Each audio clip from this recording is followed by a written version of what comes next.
Hello, everyone. This is Mike Matthews, and I'm back with yet another episode of the Muscle Life podcast. Now, if you're like a lot of my readers and listeners, you more or less always feel like there isn't enough time in the day to do everything that you want to do.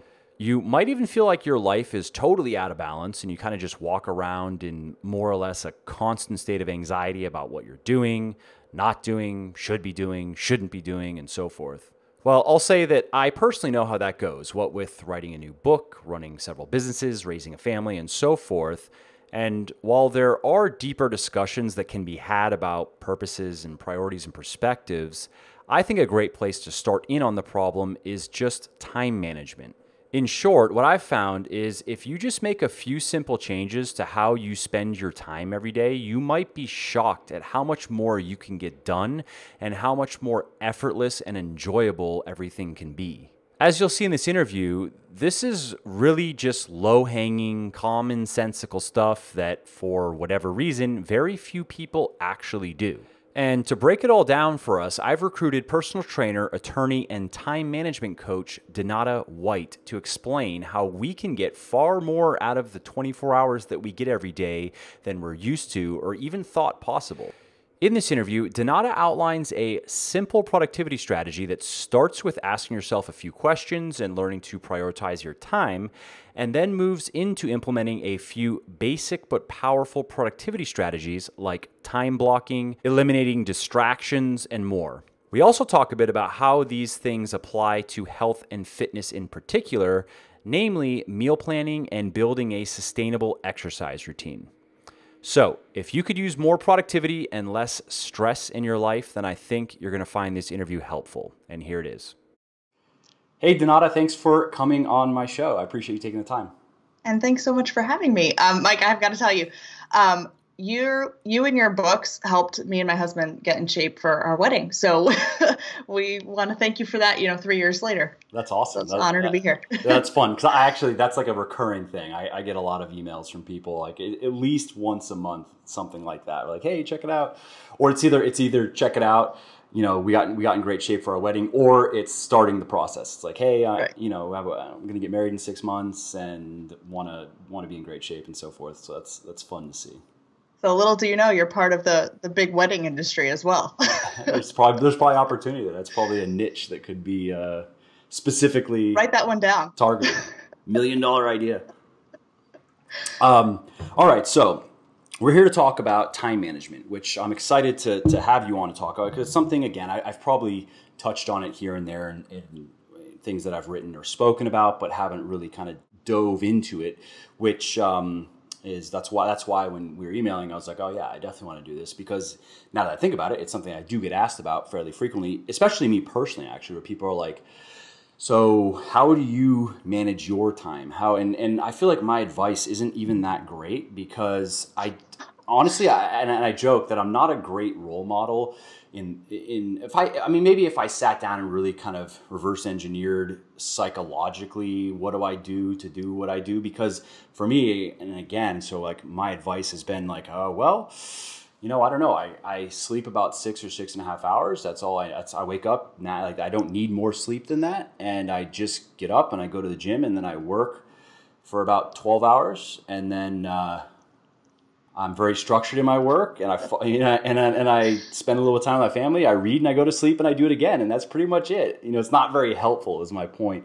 Yeah. Because people ask me, well, how do you deal with this problem or that problem? And a lot of the times my answer is, if I'm going to be honest, I don't really run into that. So I can't be like, sure, I could maybe come up with an idea that might help, but I can't say that I myself, have gone through that. So I suspect that this interview is going to be more helpful than I've been.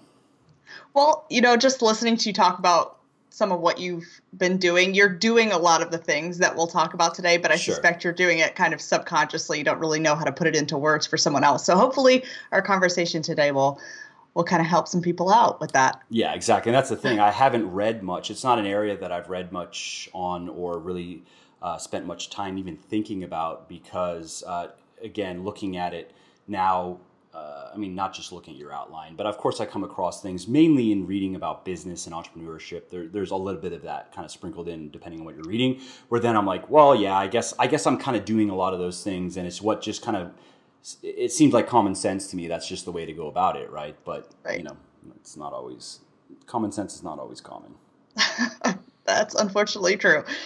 So let's just jump in. So let's just assume that you're talking to people. A lot of the people that are listening can relate more with people like you and me, who have busy lifestyles, and we feel like we have way more things, not just work-wise, but way more things that we need to do in our life than we have time for. A lot of people listening probably have kids. They're probably, married with kids and have careers, and their life is not just fitness. They don't have time to sit in the gym 2 hours a day, or even the inclination to sit in the gym for 2 hours a day. And everything is, sleep is kind of tight. Everything is tight, and so that's who you're talking to. And with that in mind, let's just kind of jump in. And if you want to jump in with maybe a quick little overview of, it doesn't have to be necessarily your backstory, but where you are at, like that people are going to relate with, where they're going to be like, those are the problems that I run into, and those are the things that I've tried that haven't worked. You know what I mean? Right. Of course. So let's start kind of where I started realizing this was a problem was sort of late into my college career and at the beginning of law school. So prior to kind of honing my time management skills, I was a little bit stuck in this cycle, which I suspect many of your listeners might be in, or just, people in general, of being overworked, getting exhausted, falling behind because I was exhausted, having to hustle to get caught up, and then caffeinate, getting overworked again. So it was just this big cycle that I didn't know how to stop. There was never enough time to do anything, and I was exhausted. I wasn't sleeping. I was breaking down in tears at least once a week, at law school especially. And I wasn't working or doing things to kind of the standard that I thought I should be doing them. Things weren't getting done the right way. And it was very frustrating because I knew I could do better and I knew I could feel better. I just didn't know how. So once I kind of did a little reading, figuring things out, and really just structuring my schedule, my productivity went through the roof. And I suddenly had time to go to the gym and meal prep and, join an a cappella group. I'm a singer, so that's a fun fact. I had time to start a business. I, landed a job at one of the top litigation law firms in the country. And while I was working there, I got my personal training certification while I had a full-time job. So once you figure this stuff out, there's a lot more time out there to do the things that you actually want to do and to do them to the standard that you expect to do them. That's great. And I'm sure that is going to resonate again with, that's where a lot of people are at, and that's what they want. We all have that point where we feel like we've bitten off more than we can chew in life. And I think anybody that is trying to push themselves and achieve more in any area, in just life in general, you reach that point eventually, right? You reach that level where, what is it, in business, they call it the Peter principle, that you tend to rise to the level of your incompetence, basically. So you'll make it as far, and there is a point where what got you to this point is no longer going to take you any further. So for some people, some people maybe can delay that longer than others, but I think we all hit it eventually. Right. And I think that, my goal, especially with my time management clients, I have personal training and time management clients. My goal with them is to not necessarily pack more productivity into every single minute of every single day. People need breathing space. So some of the stuff we'll talk about gives you that little bit of not every minute is packed. And suddenly, you still have time for all the stuff that you want to do to rise to that next level, like you were saying, but it's not, wake up, productivity for 16 hours, fall asleep. I'm listening. All right. I'm please fill me in. All right, so let's start at the top then. So where do we start with this discussion? Let's probably start with how much time there really is, right? I mean, there are real world constraints. Right. There are, everybody's got the same 24 hours in a day, including Beyonce. So I like to start my clients with a little bit of an exercise, and this is kind of a light bulb moment for a lot of people. So I've got a little demonstrative here. For those of you listening and not watching, I'll describe it for you. I've got a piece of paper with the number 168 at the top. I don't know if that's a little washed out, but I've written 168 at the top, and that is the number of hours in a week. So I'm basically just going to do a big subtraction problem here. What you want to do is write down, next is 56, and that is 8 times 7. for all of you people out there who don't sleep 8 hours a night, and that is for sleep. Then you want to write down, how many hours a week do I spend working? For most people, that's 40. And you write down work. How many hours a week do I spend commuting? How many hours a week do I spend at the gym, meal prepping? All of those necessities, you want to write down a number for each of those. So sleep, work, commute especially is one people forget. Driving their kids around, include that in there. All of the necessities you want to account for, and account for how many hours a week you spend doing each of these things. And then you just subtract all of those numbers from 168. And there's kind of two camps of people at the end of this. One of them, a very rare type, is the people who actually have a negative number at the end, and they've way overcommitted. If you're one of those people, you're only human. There is absolutely no way you can get everything done that you have written down. So you need to figure out how to take some of this stuff off of your plate. But most people fall into this other category, which is, wow, that's a large number. Where's it all going? The first time I did this, I was in law school, and the number was, I think, somewhere between 25 and 35 hours I was left with. And that's after accounting for studying, sleep, gym, cooking, and I could do all the stuff that you basically are saying, I can't drop this out of my life, basically. Right, exactly. I can't, this is a necessity. These are my non-negotiables. I have to do these things. And, let's just say 30 hours to make it easy. I had 30 hours left that I was able to, go out with friends or read a book for something other than school. You could do whatever you want with these 30 hours. And I had to figure out, number one, where it was going, and number two, what I wanted to do with it, because that's a lot of time and you could really make a huge impact with that. So that's what we'll talk about going forward in this conversation. But that's kind of where people should start, is figuring out exactly how much time do you really have. If you were to lump it all together, what would be the number of hours per week that you have to do whatever you want with? Okay, great. So everyone listening, pause and go do that. And let's move forward now. It's assuming people, okay, so they have their number. What are the most common, mistakes that a lot of people are where it goes from here? Okay, so they have some time. Where is that time now going, as opposed to where they want it to go, and so forth? Right. So I think there are three areas where people kind of go wrong with this. The first one, and this is probably going to be near and dear to your heart, thinking of sleep, exercise, and nutrition as optional. That is the number one mistake people make. And, after you go through this exercise, please account for sleep, like a real amount of sleep. Yeah. Please account for this is going to be posted after the interview. I think actually the interview I do with Sean Stevenson just went up now. So all on the subject of Sean. Sleep. He's the coolest. He's super cool guy, and it was a great talk.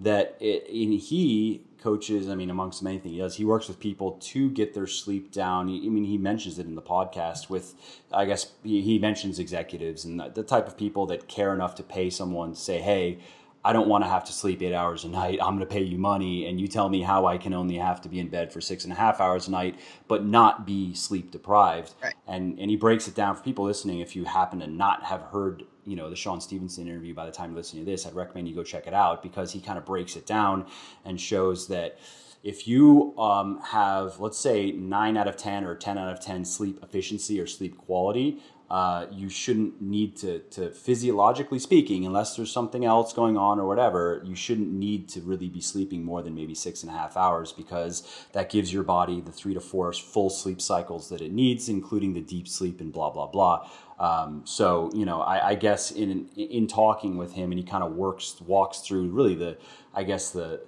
key strategies that you can use. Those are things that I just happened to be doing. I was doing a lot of things right, to where, I'll fall asleep very quickly, and I'm like full coma mode until I wake up. Until I wake up 6 or 6.5 hours later, I open my eyes and I'm like, okay, and that's it, and that's sleep. So, and that's how it. I kind of lucked out in that regard, but I'm just throwing it out there. I don't recommend everybody to just cut your sleep down and be like, oh, well, I don't know, Mike says he sleeps 6 hours, so I'll just do that.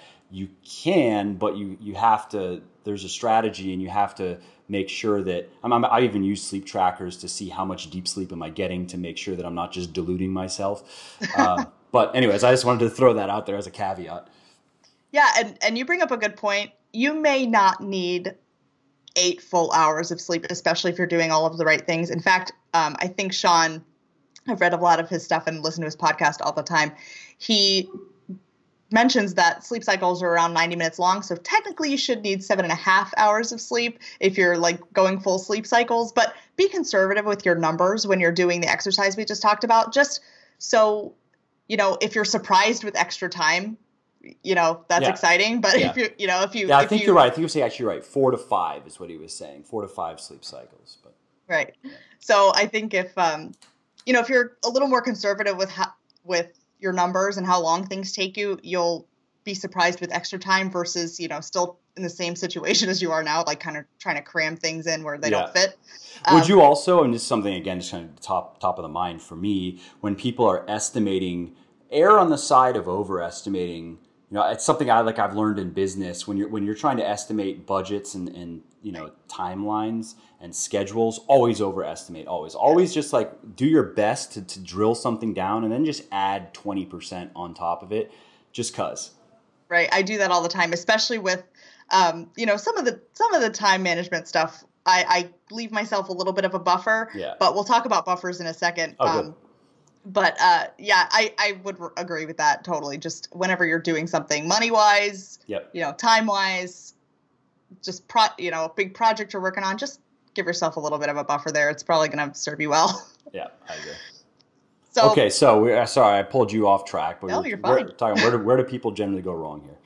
So the first one was thinking of sleep, exercise, and nutrition as kind of optional when they're busy.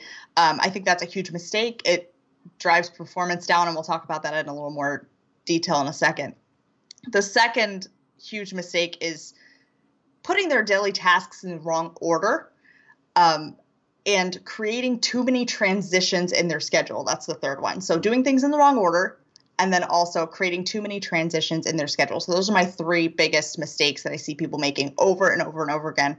And the way you were describing your schedule earlier, it seems like you're not doing these things, which is really great. But, it's not like you ever drilled it down and sat down on paper and scheduled everything out. Or maybe you did. I don't know. And tried to minimize your transitions. Yeah. I mean, that's again, I to be fair, actually, I'm a bit more educated in this maybe than I've let on.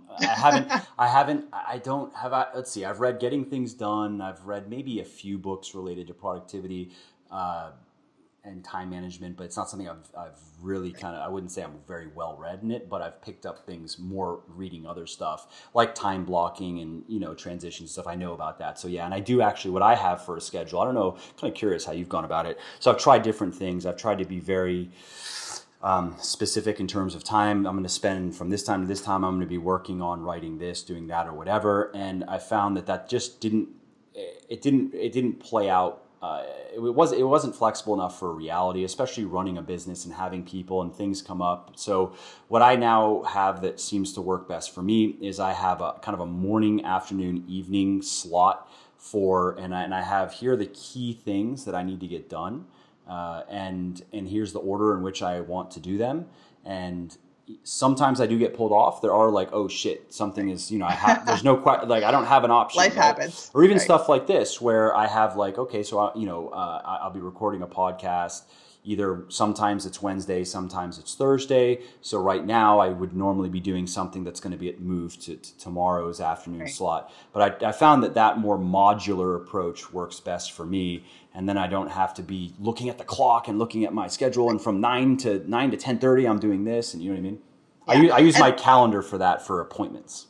Right. And I think that's how most people are. That's how I am as well. I don't advocate for scheduling every minute of every single day. I think I'm trying to free most people from that. I think once you internalize these concepts, it's a little less structured.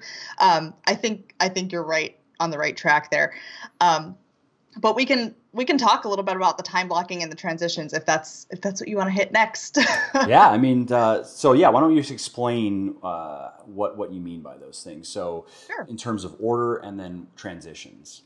Okay, so I like to think of these as 2 separate concepts, but they kind of work together. So if you were to block out your schedule like you were just mentioning. You would have blocks of time where you were doing things, and then you have a line in between them. And the line in between them is the transition time, which is the amount of, however many minutes it takes you to switch from either your morning to your afternoon or your afternoon to your evening.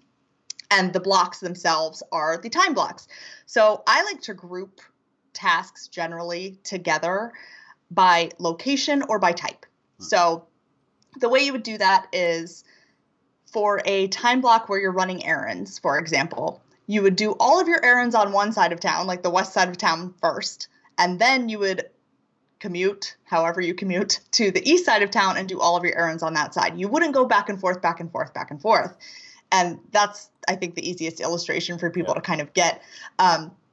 So in that instance, you're grouping things by location because you're going to save time in transition going back and forth between the two. Or it could also be like at the computer. So if you're going to have a block of time and you're going to be paying your bills at the computer, and then what else? Okay, going through maybe personal email, stuff like that. Exactly.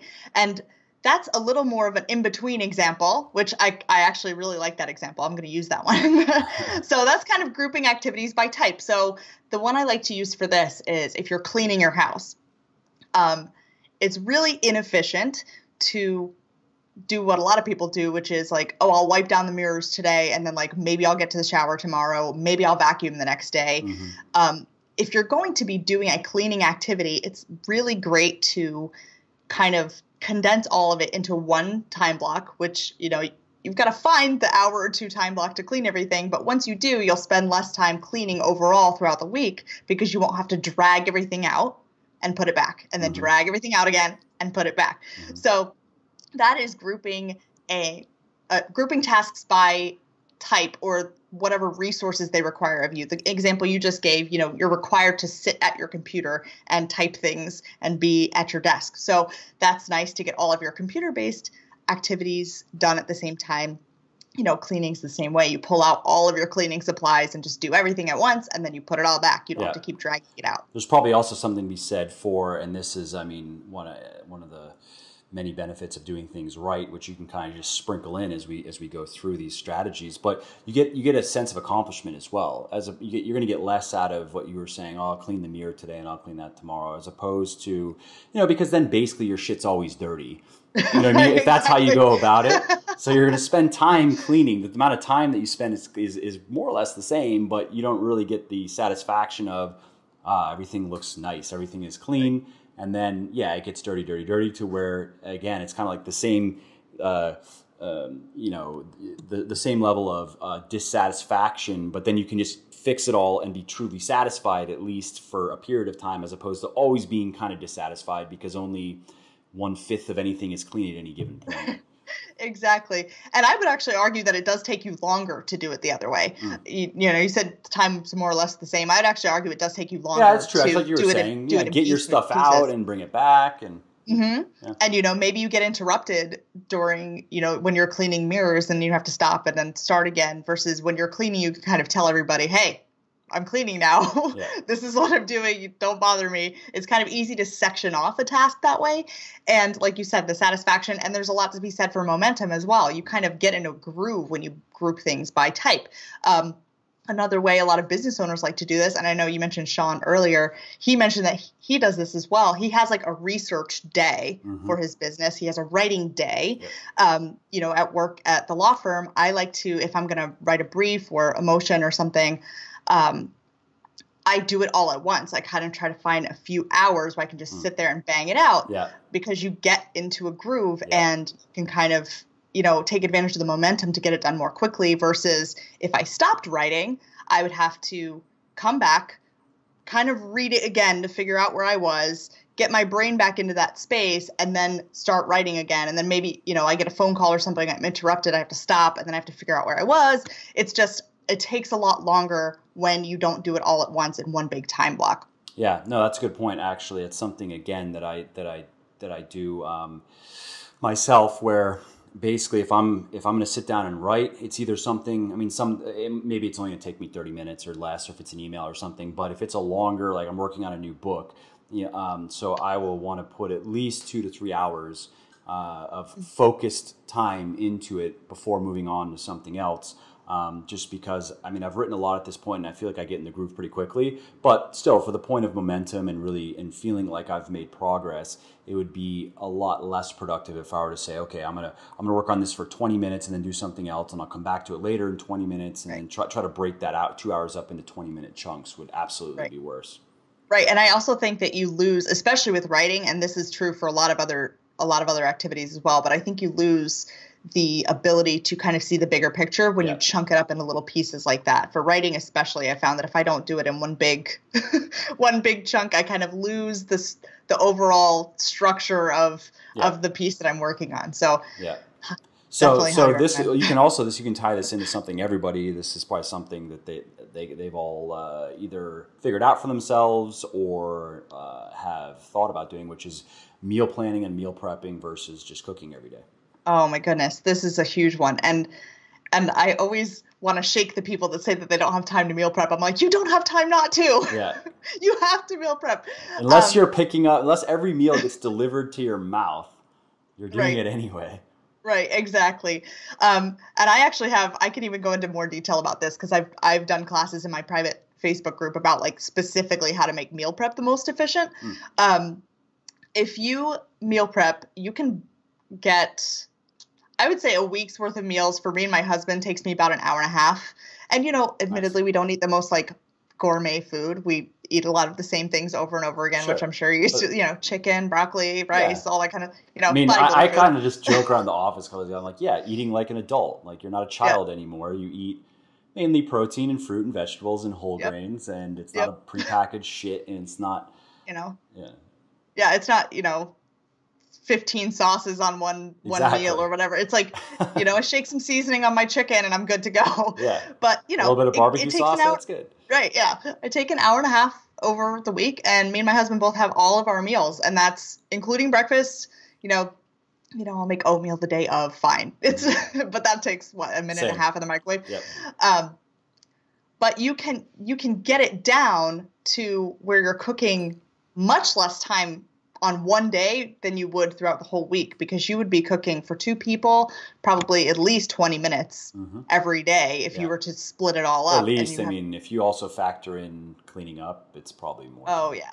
Oh, I would agree with that. And, side note, in terms of cleaning up meal prep, aluminum foil is your best friend. If you're not putting aluminum foil on every single pan you use, you're wasting a ton of time.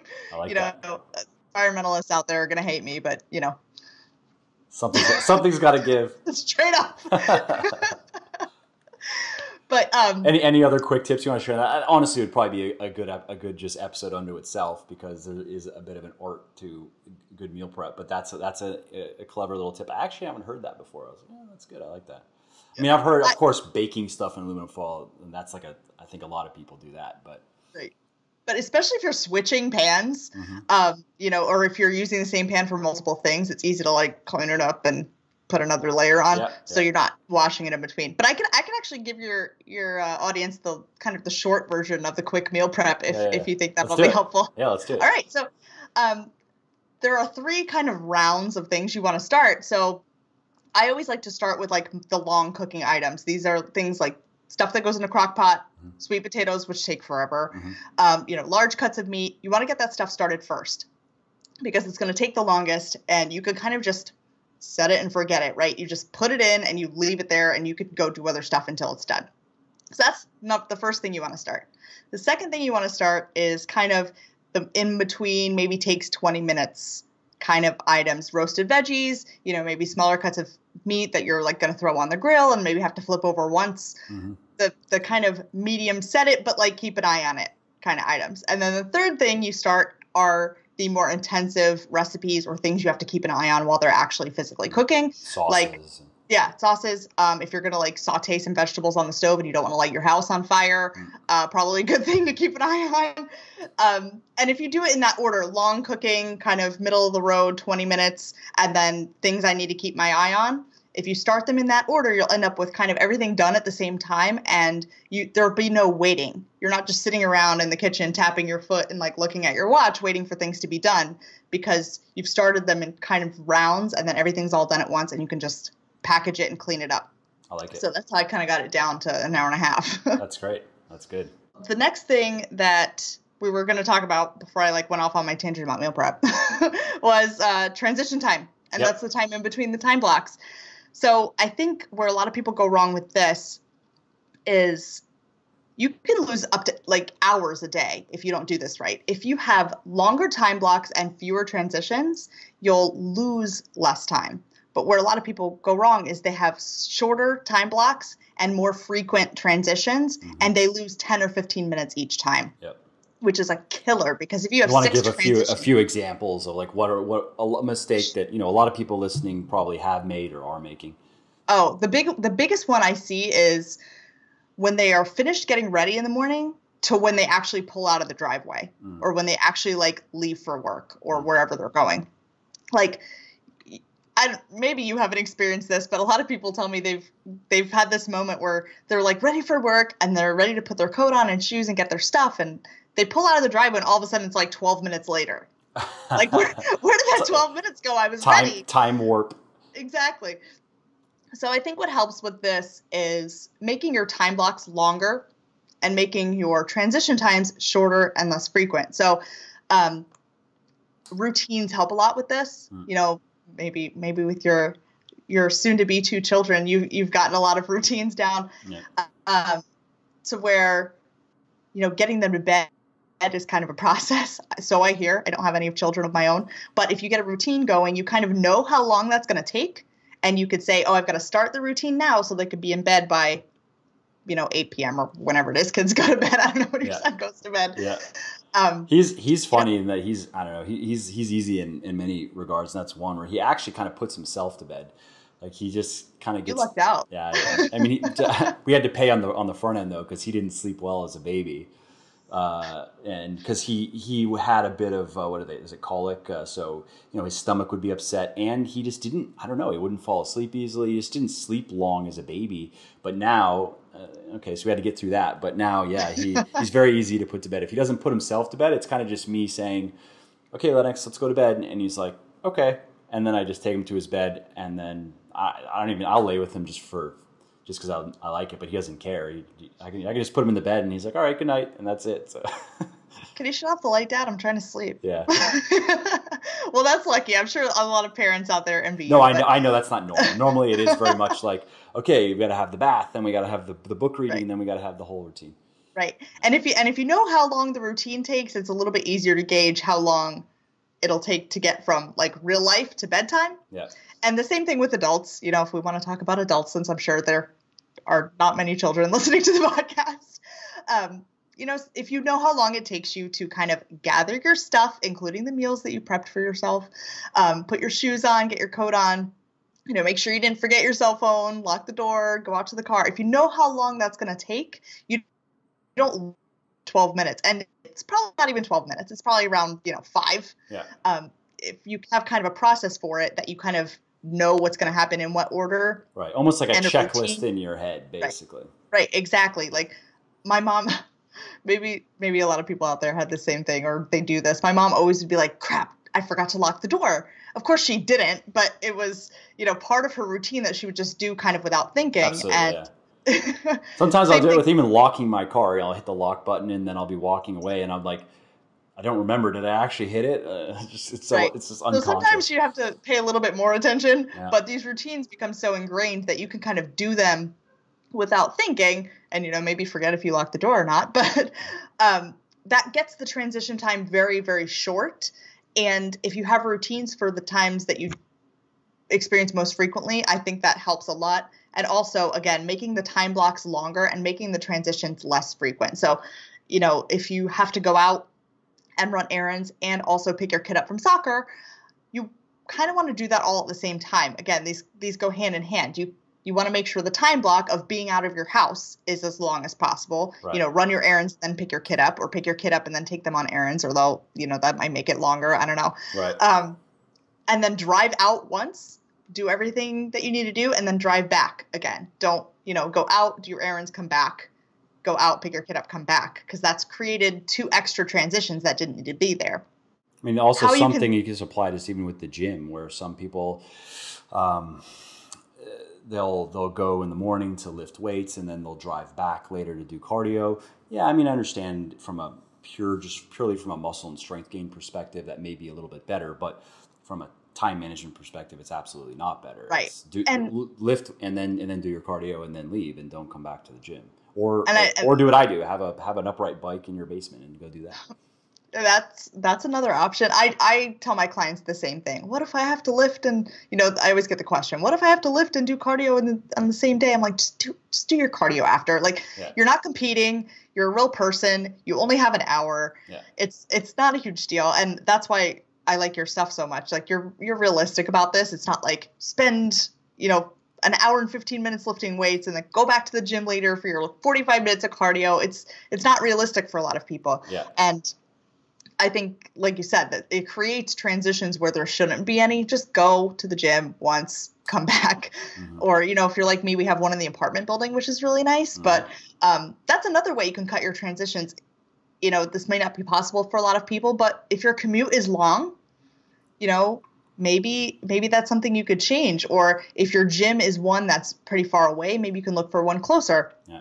There are ways you can kind of finagle these things to make the transitions a lot shorter and save yourself a lot of time, and it adds up. Totally.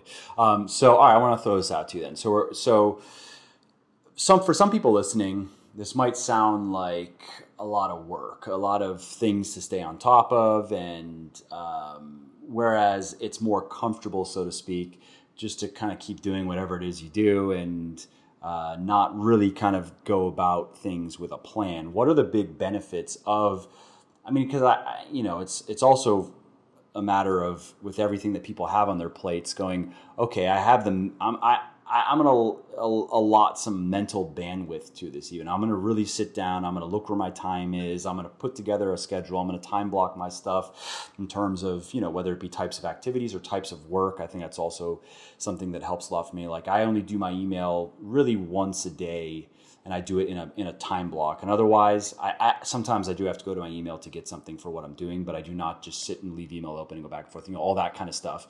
But so what are the big benefits for, adding this as another thing that you have to stay on top of, and, requires probably for some people a bit of self-control and self-discipline, because you kind of have to break some habits that you've ingrained, and it's going to feel a little bit uncomfortable at first, and you're going to kind of probably just want to default back to whatever you've always been doing. Right.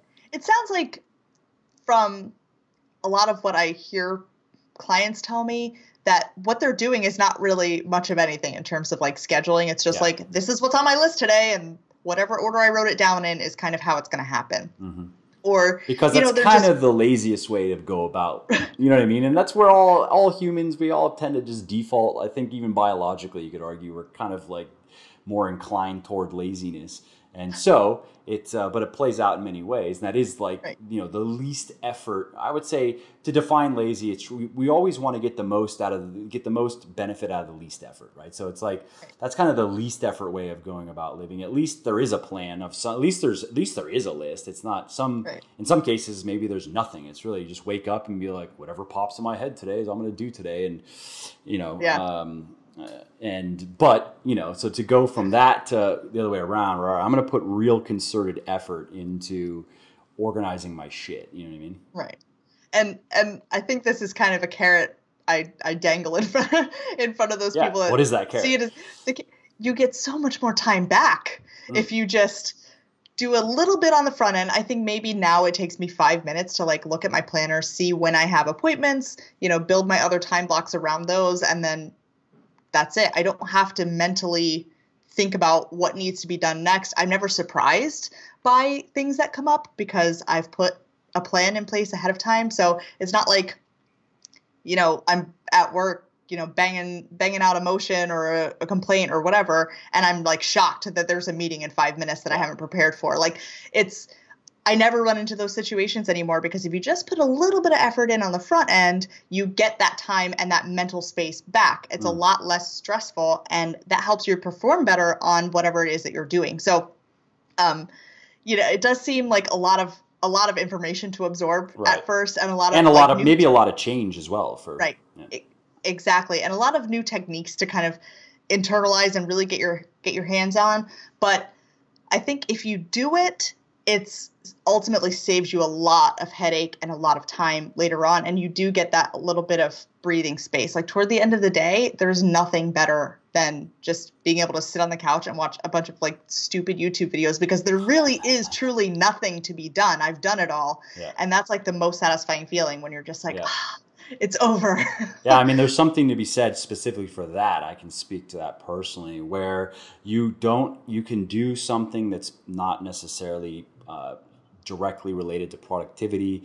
For me, I'd say it's, whatever work kind of related stuff. You can do something else, but actually feel like it's okay that you're doing something else, as opposed to having attention on all the other things that didn't get done that you felt should have gotten done because of mismanaged time, And also mistakes that you're making because of mismanaged time. If you don't prepare for the meeting, it's not as productive as it should have been, and then you have to go back and have another meeting. So now you've wasted the time with the second meeting when you could have just, had your shit together in the first time.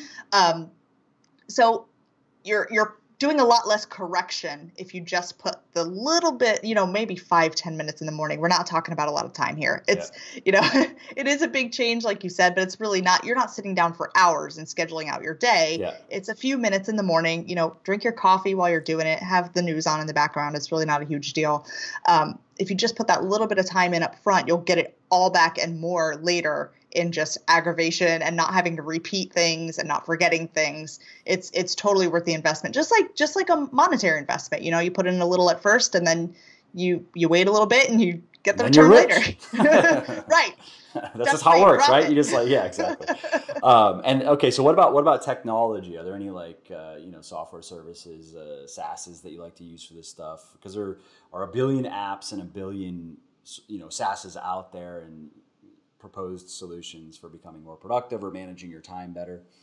I actually mentioned think planner, so it sounds like you're old school. Oh, look, and I'm gonna sound really old school. I'm only 29. I promise. I'm not like some old lady. I really do believe in the paper and pen planner. I know a lot of people use their phone, and that's totally fine. If that works for you, they use it because it's always with you. It's convenient. It sits in your pocket or your purse, and it's always there. But the way our brains work, you're actually more likely to remember something if you physically write it down. And again, that results in a lot fewer surprises than, you're not waking up in the morning with, that little dot on your iPhone calendar, which, by the way, what does the dot mean? It just means there's a thing on this day that's not helpful at all. Yeah. You're not waking up to that dot and being like, crap, I have this huge thing that I should have been preparing. That's not just some little dot. That's some big fucking thing. That's a big dot. Yeah. So I find that the planner, if I can see my whole week on 2 pages and actually physically write things down, I'm more likely to remember. If someone says, hey, can you, come to this thing on Thursday? I'm more likely to remember, I wrote something down on Thursday. I may not remember exactly what it is, but I know to check. And, the dots mean nothing on the iPhone. Like, I can't handle the iPhone calendar. So one that I do like, though, is Wunderlist. The reason I like this is it's more for like checklists and stuff that I share with my husband, Jeff. We put our grocery list on it, and, you can kind of both walk around the grocery store with the phone and checking things off, and that helps maximize our time there. We do it with like chores, which sounds, we have a chore chart. We're 2 adults living, we're married. It's not really sense. It's not really a chore chart, but it's like things that need to get done. Like what do you want exactly. Like the dog needs her like tick preventative today. Okay, got it. Yeah. And stuff we need to share. I love Wunderlist for that, but we don't really use it for scheduling. It's more for just checklists of like repeated things that you need reminders for. The smart thing with that in particular is it comes from out of getting things done, and he swiped it probably from some other person, but is just that point of don't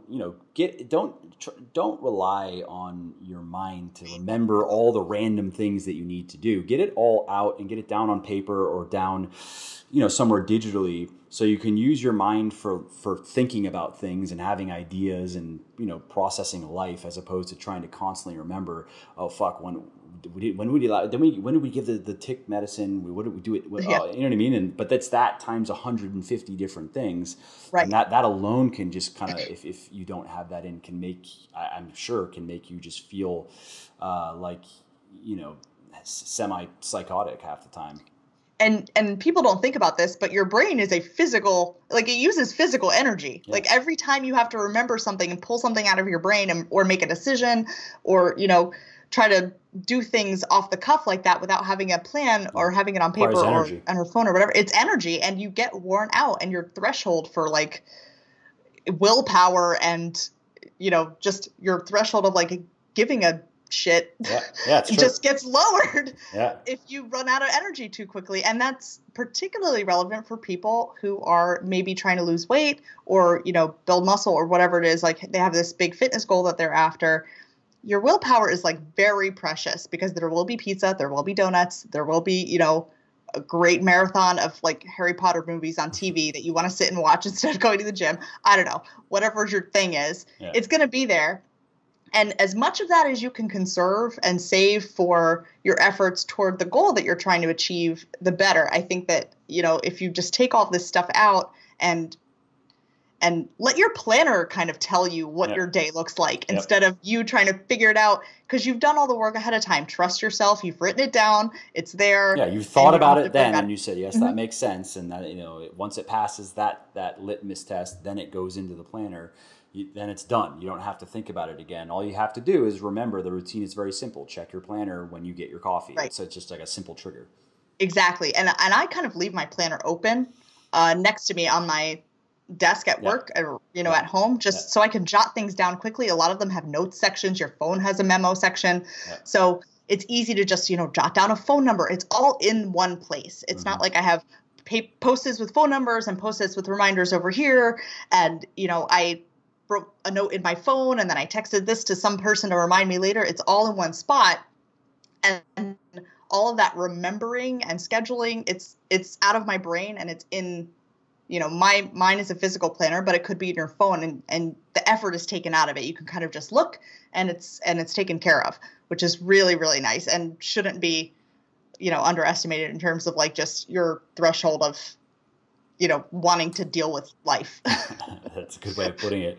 All right. So Wunderlist, you like for the checklist. What any other apps or, SaaSes that you like or that clients of yours like even, instead of, okay, so you prefer paper. I mean, I don't, for example, I use Google Calendar and I have my little routine. Same thing though. I check it out and I like to use Trello, for example. Trello is great that's what I kind of use for what are my calls today. Like I have my calendar and then at the beginning of the day, I make a list and I leave my Trello open all day just so I don't forget, because I've had it happen a number of times where I'll get into something like we'd have a 2 p.m. Okay, we're doing the podcast. It has happened where I'll start something, especially writing stuff at maybe 1 and then completely forget. And then all of a sudden it's 4:00 and I look and I'm like, oh, what was I supposed to? Yeah. So I'll leave it open, but I like Trello for daily to do. Like I have I have a lot of repetitive stuff that I need to do throughout the week. So I have little lists that you can copy and move things. Anyways, so what do you like and what do your clients like? I think the best advice I can give, because there are so many and, I don't want to play favorites or whatever, especially since I don't use any of them on a daily basis. I think the best advice I can give on this is just pick one that makes sense with how your brain already works. Don't try to fit how you think into a system. Find the system that fits how you think already. So for me, my planner is just set up the way my brain already organizes information. What kind of planner? Because I know there are different templates, right? Yeah, I have an Erin Condren life planner. It's like the biggest, girliest. I'm trying to see if I can find it. It's across the room, but it's like the biggest, girliest planner. But inside is a vertical weekly setup with 3 different sections, and I do mine as to-dos, events, and reminders, and that just makes sense. Like, what do I need to do today? Where are my time blocks, aka where are my events, and what do I need to be reminded of that I don't necessarily need to participate in, but like, my husband's work schedule or whose birthday it is. It's not necessarily something I have to do, but it's something I need to remember for that day. And that's just how my brain stored information already. So I can teach that system to somebody else, but if that's not how they think and it's not how it makes sense to them, that planner is going to be totally useless. Some people just think in kind of a stream and they, write my appointment over here, write my to-dos over here. And they prefer like a big block of empty space just to like write in, or they think in pictures, or they draw arrows. And it just depends on how how your brain already works and what makes sense for you to look at. And when you look at it, is it going to tell you the information that you need is the most important thing. So Yeah. even, with whether it's paper or And if digital. you like using it matters, because if Oh you yeah. don't, then it's probably not going to work, because you're just going to have that, friction. There's always going to be that friction there that you don't want to go look at it, or you don't want to go Right. open the app or whatever it is. Right. If you don't use it, it's totally useless. So whatever is most enjoyable for you to use, I think too, is huge, because again, it can't tell you what your day looks like if you're not actually using it. And then again, you're storing all of it in your brain still, which is kind of the point of getting the app in the first place. So try out a few. A lot of the ones, the apps, obviously you can just try because you just download them rinse, and repeat. they're right. Exactly. But a lot of the paper planners, if you're not going to like go to a Staples and literally flip through them, a lot of the ones that you order online have like page previews or printables that you can just kind of give the layout a test drive, right, before you commit. So that's all I would have to say about that. I can't really make any specific recommendations, but don't try to fit the way you think into the planner system. Just pick the planner system that fits whatever makes sense to you. I think that makes sense. And I'll throw my hat in the ring and say, for people, if they're wondering, because again, I do get asked this kind of thing fairly frequently, so now's a good time to just say. So I have my little schedule, as I kind of explained it earlier. I just have it in Google Docs, which I love, it's Google Drive, but it's their whole like docs, spreadsheets, and so forth. So I have a little spreadsheet that's just kind of laid out simply, that I also have. I usually will leave it open. I even have my own little system for tabs on Chrome. So I have my tabs that I like to leave open, and then I have my Google Drive, and then from there, the stuff I'm working on and whatever. So just so I can go back to it and say, it's Wednesday afternoon. What am I supposed to be doing? Oh, that's right. So I have a podcast slot, and then after this, I have to work on an article. That's right. That's what I'm doing Wednesday afternoon. Right. Cool. And then I use Trello for my daily. It's not just to-dos, but it's my calls and meetings, again, just pulled from my calendar just to have it again right there so I can't miss it. And then my key kind of work, my key to-dos that I need to get done today is next to that. And then I have a column for things that are in progress I need to stay on top of. So that's more business-related stuff. There's a lot of projects between Legion, Muscle for Life, the app, books, and things that other people are doing, and I have to make sure I don't forget. And I'm not going to. I just need to make sure things are getting done, so I kind of keep that. And then I have a next up, which is kind of next up to dos for me that are eventually going to get moved over to my.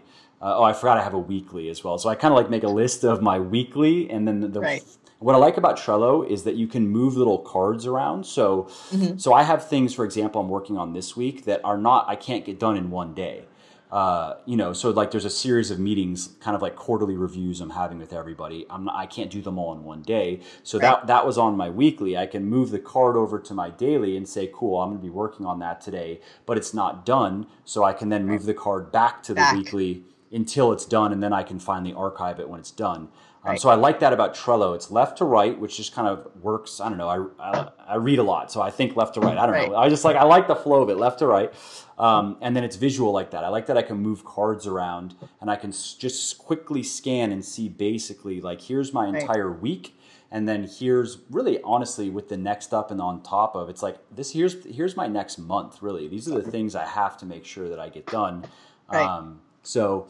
For everyone listening, if that helps at all, that's kind of it works well for me, and it doesn't take much time. So, yeah, I think whatever you do, that's a good point that you made. Whatever you do or choose, make sure it doesn't, if it's not working for you after about a week or two, just try something else. And by working for you, I'd say like you like it, where you go, you like it, and it doesn't take you time to use. Like you were saying, it doesn't take you much time to flip things back and forth, pull lists around, and make it visually make sense for you. I think if you're, a lot of people do this with bullet journaling is a very popular one. I don't know if you've heard about this, but bullet journaling is a system in like a grid notebook. And it just never worked for me because I would get distracted by my handwriting. It took me too long to set up, and it wasn't working. Yes, the information was all there and I could see everything, but it was sucking. It was a time suck itself versus, this system that you're talking about sounds like it works well for you. It's not actually taking its own it's not its own time block. Like setting up my planner is not my own time Exactly. block. It's, And it's 5 minutes in the morning and I go, cool, right. now I can get to work. Right. And I don't mean to knock bullet journaling. It works well for many, many people. It just never worked for me. And so that's the example I used is that it was a time suck in and of itself because I couldn't set it up quickly and I couldn't like take the information out that I needed in a timely manner. So it needed to go for me. Yeah. Awesome. Well, I think that kind of covers all the major points. Are there any other, quick tip, kind of quick start things that you wanted to share, or have we covered them all? Sure. Just a few. I think the one thing I really wanted to hammer home is like your health and your fitness and stuff. It's not optional. We put time in there for working out, for meal prep, and for good sleep for a reason. If you don't do these things, you're not going to have as much energy throughout the day. You're going to be making more mistakes. You're not going to have a positive attitude. It's ultimately ends up costing you time if you don't, again, invest that time in the front end in good sleep, good food, and good, and exercise, like move your body around. Don't sit in a chair for, 12 hours a day. You'll end up just reaping the rewards of that. And those benefits compound over time. I mean, you can get away with shit when you're 20 that you can't get away with when you're 30, and you can get away with shit when you're 30 that you can't get away with when you're 40. So get ahead of it now that's kind of like how I like to look at it. Right. And just know that like it is an investment in your personal future. It sounds cheesy, but it's true. Right.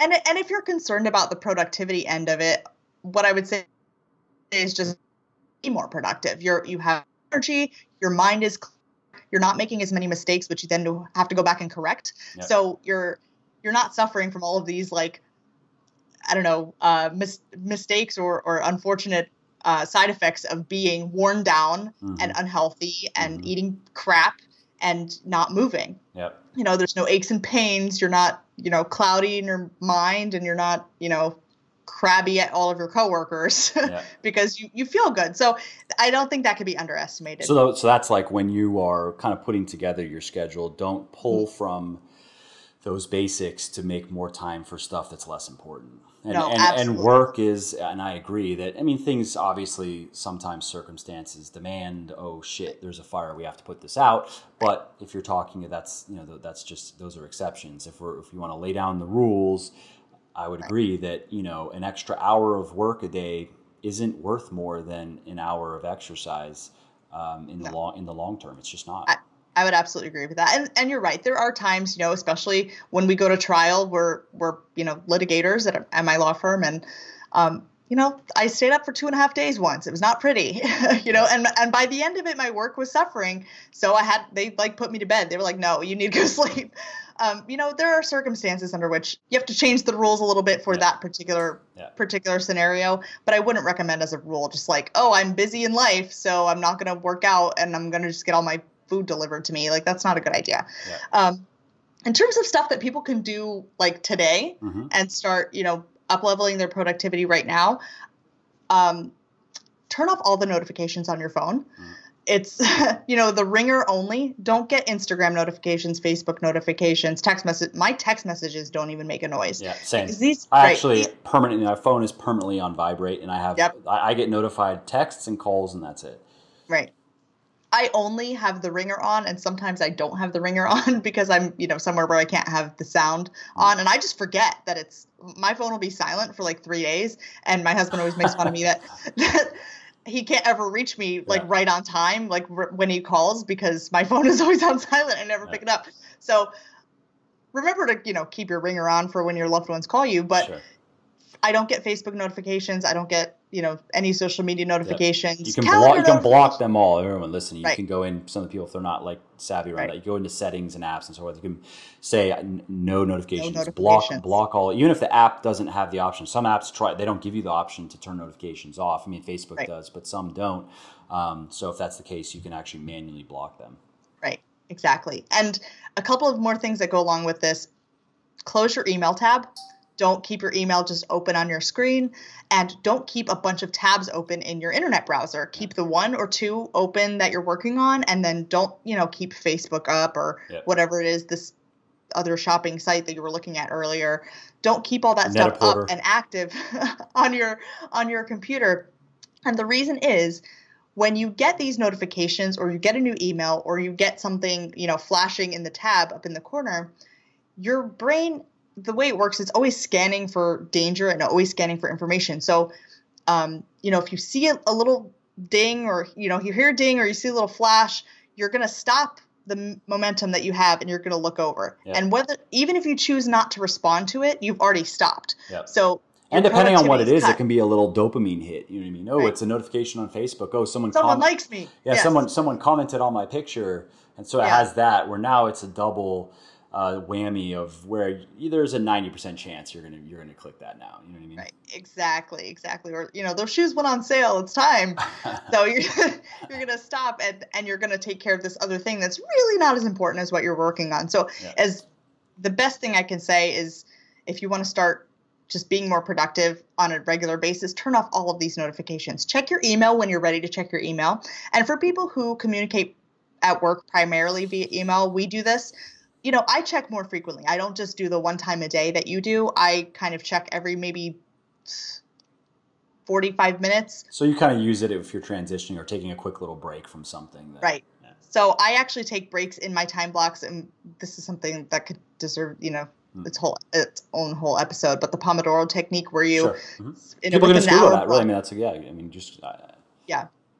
So within an hour time block, you work for 45 or 50 minutes and you take a 10-minute break. So right before I take the break, I'll check the email, and then I'll do the break, walk around, get some water, whatever, come back, and then I'll start again. And that keeps your mind fresh within a time block. Yeah. But that's when I check email. I don't really do it in one big time block, but I only check it when I'm ready for it. I don't just leave it there waiting, hanging out in my periph, just waiting to flash new emails at me, because I will stop. I'm just as susceptible to this stuff as anybody else. So, if I see a Facebook notification or, a new text messages, I keep my phone face down just so I don't see it light up. Yeah. If I see this stuff, I'll look at it. I'm a human. Yeah. So the key is to kind of minimize those distractions and to keep your focus on your undivided focus on whatever it is you're working on. That's the other thing. Multitasking is not real.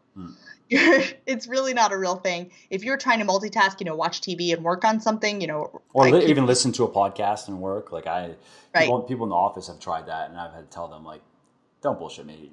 There's no fucking way you can, do that kind of work listening to a podcast. Sorry. No, it's not real. This is one of these little rules where if you're doing, there's maybe a few mindless type tasks that you can do with any sort of speed and accuracy, but most work that matters, if you have a podcast going on in the background, your efficiency is cut by at least 20%, if not more. Oh, absolutely. Way more than that, I would say, because your brain can't do two things at once. So it's actually flipping back and forth between the podcast and the work, or, the television show and whatever it is you're doing on your computer. It's flipping back and forth very quickly instead of doing two things at once. So true multitasking is not real. What you can do is you can kind of condense things into the same time block by listening to podcasts while you work out, for example, because you can do a purely physical activity. Right. Or while you clean, you can do a purely physical activity and a mental activity.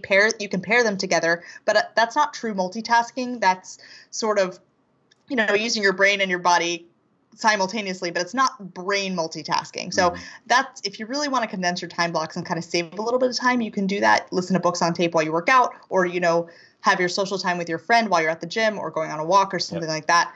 You can do those types of things, but you can't, like you said, listen to a podcast and do real work at the same time. Totally. So I agree. Those would be my quick start things. Cool. I'll throw one out there too, is if just working out first thing in the morning, if it's possible. If you can do that, and Mr. and Mrs. Listener, if it's possible, give it a go. And you might have to go to bed a little bit early, wake up a little bit early, but I think you'll find that you just like it a lot more for multiple reasons. One, there's just the fact that it's done. So you don't have to have your attention on it, and there's nothing that can get in the way. Two, you're going to have, even though maybe when you get going in the morning at first, it's like dragging yourself around, get moving around, have some caffeine, and by the time you're in the gym, you're ready to go, and then you get into your workout. And it's not morning workouts, in my experience, just working with a lot of people that feel like they weren't morning people, are not as difficult as they thought they were going to be once they kind of got into the groove of it. And then another benefit is you're going to have higher energy levels throughout the day. You're going to Yep. find both mental and physical energy levels are going to be higher.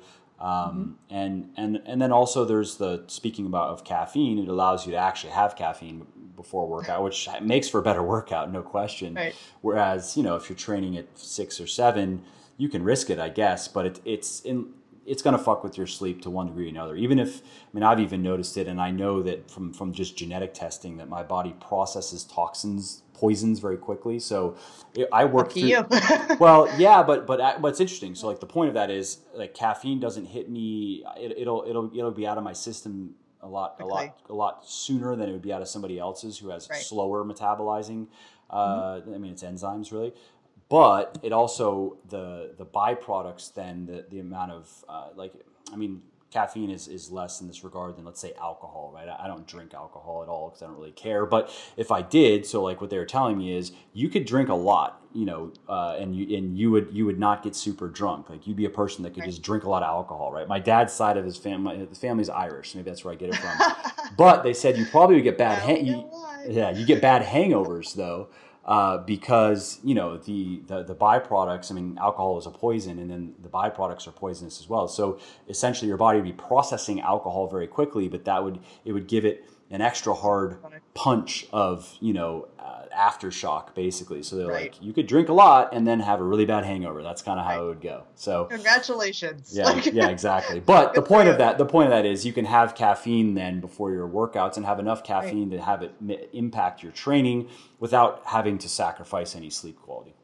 Right. And I also think, and maybe this is something you talked about with Sean. Yes, we did. Yeah. Morning exercisers sleep better at night. Yes. So if you just get into a groove of this, you'll find that you're not so groggy before your morning workout because you'll be getting better sleep at night well. So very true. It takes, in my experience working with people, it takes a good 2 or 3 weeks for them to become believers. In the beginning, it's usually like, fuck, this sucks. I don't know what you're talking about. You're wired differently than I am.